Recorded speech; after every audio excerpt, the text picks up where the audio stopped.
আমি গল্প দাদু। তোমরা কি জানো জগন্নাথ দেবের মূর্তির ভেতরে কি আছে? এই প্রশ্নটার উত্তর আজ পর্যন্ত কেউ পুরোপুরি জানে না। শত শত বছর ধরে মানুষ এই রহস্যের উত্তর খুঁজছে।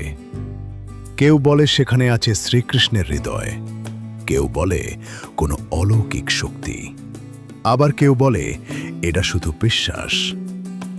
সত্যিটা জানতে হলে আমাদের অনেক অনেক বছর পিছিয়ে যেতে হবে।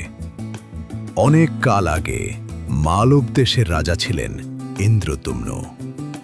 তিনি ছিলেন ভগবান বিষ্ণুর বড় ভক্ত। এক রাতে রাজা এক অদ্ভুত স্বপ্ন দেখলেন। তিনি দেখলেন সমুদ্রের ধারে নীল আলোয় ভাসছে এক দেবমূর্তি, আর আকাশ থেকে একটা কণ্ঠ বলছে, আমাকে খুঁজে বের করো। ঘুম ভাঙার পর রাজা শান্ত থাকতে পারলেন না। তিনি সারা দেশ জুড়ে সেই দেবমূর্তির খোঁজ শুরু করলেন। অনেক খোঁজার পর তিনি পৌঁছালেন পুরীর সমুদ্র তীরে। আর ঠিক তখনই সমুদ্রের ঢেউ ভাসিয়ে নিয়ে এলো এক বিশাল কাঠ। কিন্তু সেটা সাধারণ কাঠ ছিল না।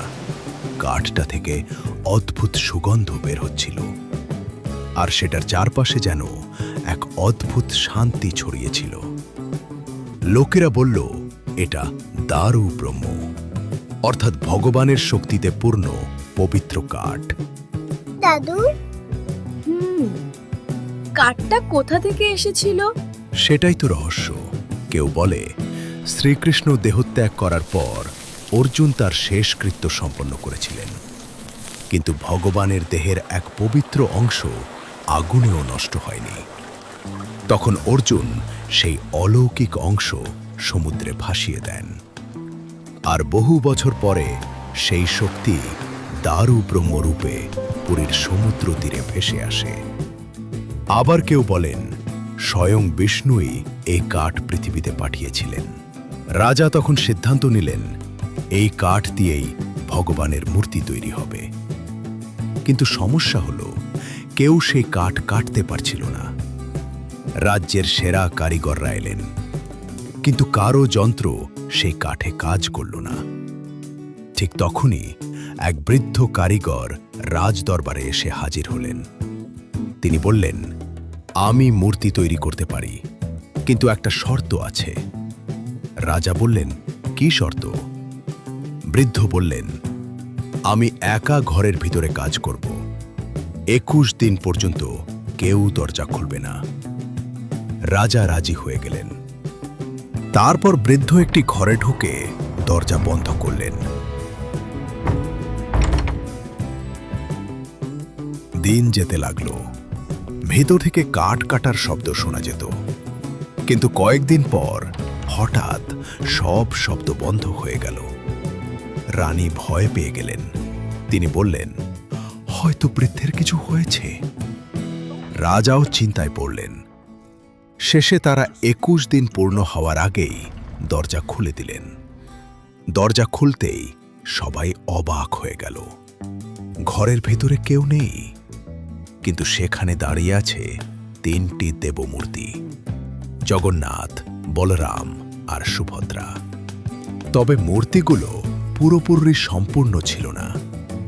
হাত অসম্পূর্ণ, পা নেই, আর সেই বৃদ্ধ কারিগরও অদৃশ্য। লোকেরা বিশ্বাস করেন সেই বৃদ্ধ আর কেউ নন, স্বয়ং বিশ্বকর্মা, দেবতাদের স্থপতি। দাদু, তাহলে সেই অসম্পূর্ণ মূর্তিগুলোকেই মন্দিরে রাখা হয়েছিল? হ্যাঁ রে, আর সেই মূর্তিগুলোর সঙ্গেই জড়িয়ে আছে সবচেয়ে বড় রহস্য। বিশ্বাস করা হয় সেই মূর্তিগুলো কেবলমাত্র কাঠের মূর্তি ছিল না। মূর্তিগুলোর ভেতরে এমন এক রহস্যময় পবিত্র বস্তু রাখা ছিল, যার কারণেই ভক্তরা মনে করেন জগন্নাথ দেব আজও জীবন্ত। দাদু, তাহলে মূর্তির ভিতরে কি রাখা আছে? সেখান থেকেই শুরু হয় সবচেয়ে বড় রহস্য। বিশ্বাস করা হয় মূর্তির ভিতরে রাখা আছে ব্রহ্ম পদার্থ, একটি অলৌকিক পবিত্র বস্তু। অনেকে বলেন এটাই শ্রীকৃষ্ণের সেই অবিনশ্বর হৃদয়, যেটি আগুনেও নষ্ট হয়নি। আর সেই কারণেই ভক্তরা মনে করেন জগন্নাথ দেব আজও জীবন্ত।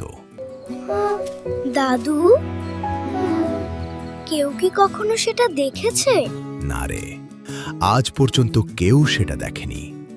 কারণ কয়েক বছর পর পর যখন নতুন মূর্তি তৈরি হয়, তখন সেই রহস্যময় জিনিসটি পুরনো মূর্তি থেকে নতুন মূর্তিতে স্থানান্তর করা হয়। এই প্রথার নাম নবকলেবর। আর সেই রাতটা হয় সবচেয়ে রহস্যময়।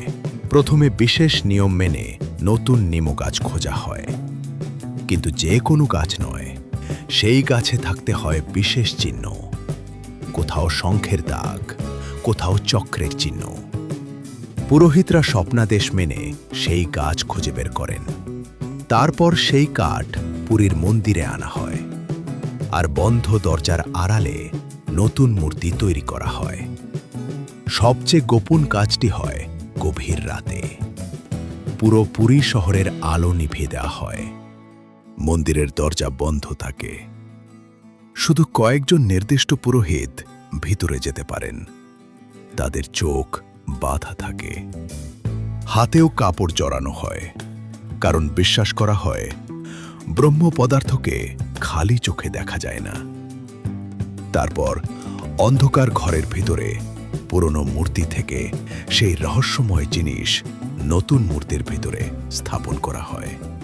কিন্তু সেটি আসলে কি, আজও কেউ নিশ্চিতভাবে জানে না।